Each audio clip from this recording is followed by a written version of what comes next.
बड़ी खबर, राज्यपाल के अभिभाषण के लिए मंत्रिमंडलीय उप समिति का गठन किया गया है। उप समिति में 3 मंत्रियों के नाम शामिल है। मंत्री जोगाराम पटेल, मंत्री सुरेश सिंह रावत और मंत्री डॉक्टर मंजू बाघमार उप समिति में शामिल किए गए हैं। मुख्यमंत्री भजनलाल शर्मा की अनुमति से इस समिति को गठित किया गया है। उप समिति में 3 मंत्रियों के नाम शामिल है। राज्यपाल के अभिभाषण के लिए मंत्रिमंडलीय उप समिति गठित की गई है और इस उप समिति में जो 3 मंत्री हैं उनके नाम है मंत्री जोगाराम पटेल, मंत्री सुरेश सिंह रावत और मंत्री डॉक्टर मंजू बाघमार। ये उप समिति में तमाम तीनों मंत्री हैं जिन्हें शामिल किया गया है। मुख्यमंत्री भजनलाल शर्मा ने इसकी अनुमति दी है और इस समिति को गठित किया गया है जिनमें तमाम तीनों मंत्रियों के नाम रखे गए हैं।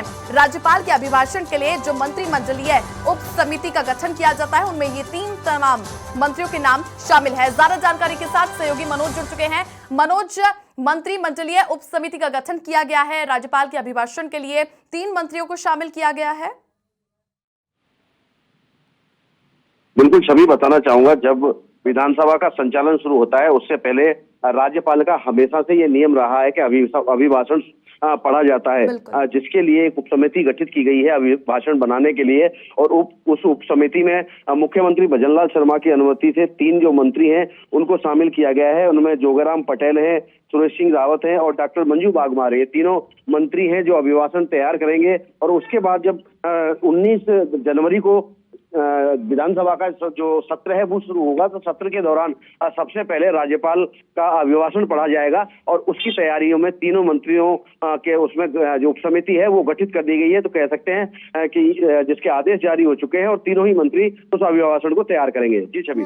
मनोज, ये कहा जाए क्योंकि जैसे ही मंत्री बना दिया गया है तो एक पहली जिम्मेदारी के तौर पर देखा जाए, राज्यपाल का अभिभाषण है, काफी सुंदर भी होता है, महत्वपूर्ण होता है विधानसभा में, तो इस उप समिति के गठन में इन तीनों को जिम्मेदारी दी गई है।